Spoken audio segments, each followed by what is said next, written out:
Ahoj, já vám dneska ukážu, jak si uvařit nudle s kuřecím masem za pomocí téhletý sojové omáčky z Marks & Spencera, tohodle slunečnicového oleje a v neposlední řadě nudlí z nějaký neznámý polívky. Fajn. Připravíme si pánev.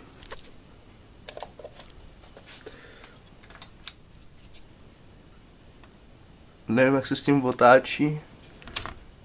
Tak. To je moc. Málo. Moc. Tak. Nyní nalijeme olej.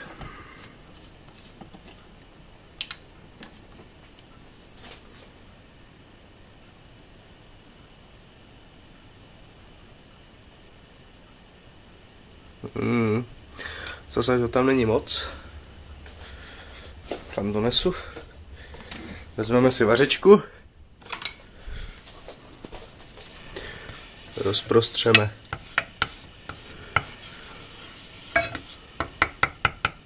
Moc hezký. Tak. Protože tohle maso není ještě v tom úplně dokonalém stavu, tak ho zkusím nakrájet na ještě trošičku menší kousky. Sakra práce. Tak.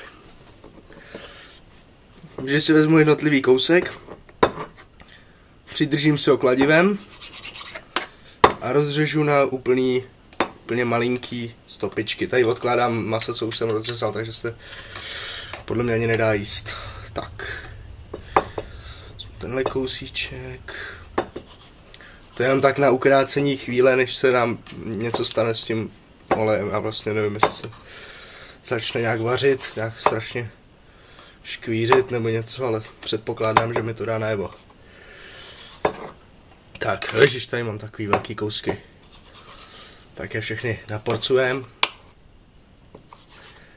Panečku. To bude dobrota. To bude něco. Tak. No sakra. To podá si na hromadu těch nepoživatelných kousků, jak to tak vidím. A svině. Jo. Dobrý. Tak. Tohle kusanec. Jsem to ještě řezal takhle dabile. Už jsem si dal záležet. Jinak maso vydáte z mrazáku, dáte ho do mikrovlnky, tam se vám tak nečekaně rozteče. Jsem pajlal ránu kladivem, se mi rozprsklo po kuchyni. Stane se. Tak. Já myslím, že maso je hotový, respektive, kurva, připravený. A já ho můžu nějakým způsobem přenášet. Sakra, kurva. To má dělat, nemá dělat. To oleje tam je evidentně strašně moc. Aspoň to bude dobrý. Ježiš. Ne, pomoc, dobrý. Tak, to vyprsklo. Hodně masa, hodně masa.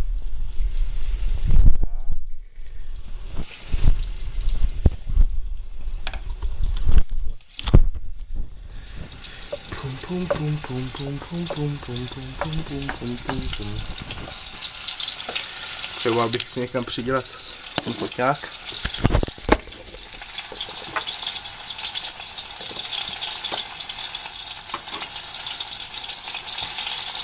Paráda.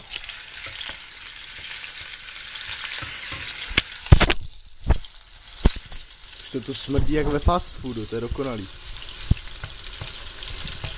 Takže když si čekáte na jídlo v Mejkáči nebo v KFC, tak tam smrdí úplně stejně. Kurva. Vaří se to nějak hrozně moc. Musím stlumit strašně. Ježiši Kriste. No, panečku.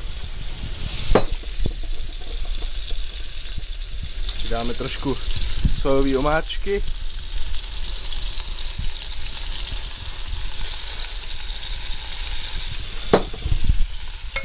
Ježiši Kriste.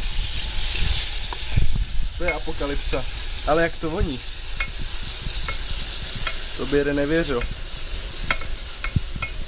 A šup s tím zpátky. Tak. Ježiš, to vypadá nějak moc hezky na to, jak jsem to udělal. Ono to fakt vypadá poživatelně. Tak. To trošku zkazíme, aby to nebylo tak dobrý. Vezmeme si tady chili sos. Otevři se ty mrcho. Tak, no. A jenom lehce. Ježiši Kriste. Tak. Takhle trošku. Typ se to určitě zkazil. Tak to ještě trošku zamícháme. Tady, no, fuj. Je to trošku pálivý.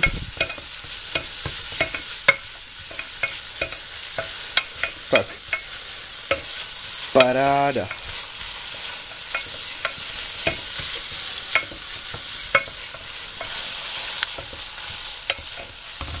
Přesuneme na vedlejší kolej. A přistoupíme na část číslo 2. Rozbalení těchto těstovin.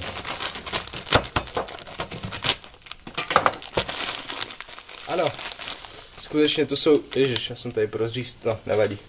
Tak, tady mám těstoviny. Vezmu si talíř. Teď přistupuje ta inteligentně náročná část. Přesuneme těstoviny do talíře. Jo. To tam. Jo, já jsem, jo.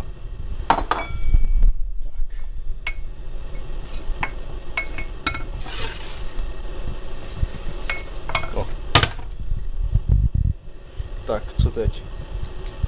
Já zatím vypnu tohle. Vezmu si lžičku a na rady své cesty to zkusím ochutnat. Dost se toho bojím. Hodně.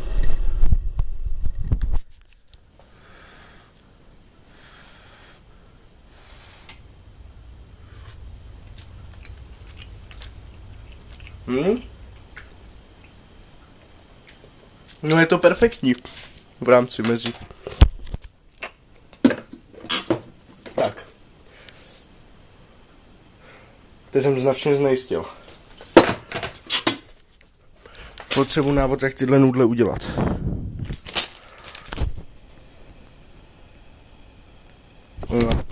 Píšou tu... Sakra. No, možná by bylo lepší zkusit najít normální nudle.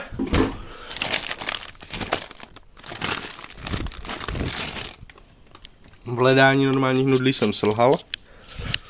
Nevadí. Teď musím nějak obejít všechnu logiku, kterou to má, protože ty nudle jsou na polívku a já si nechci udělat polívku. Dobře.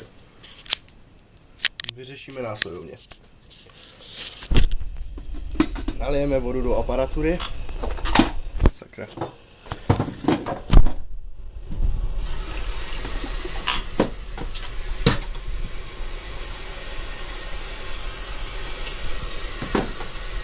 Tak.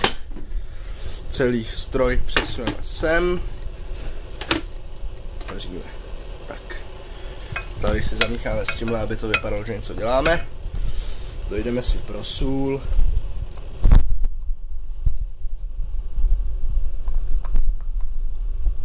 Tak. Sůl. Posolíme. To jsem asi měl udělat už dřív. Tak, ale musíme nějak vyplnit ten čas mezi tím, co se vaří voda.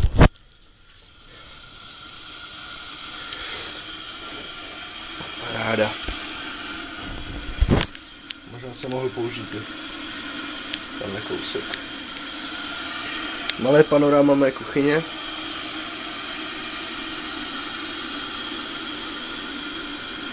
Řekl bych, že je možné tohle jídlo udělat i menším bordelem. Protože se patrně řadí k těm asi úplně nejjednodušším na světě, ale i tak. I tak jsem na sebe hrdý. Tak, jak to bude voda?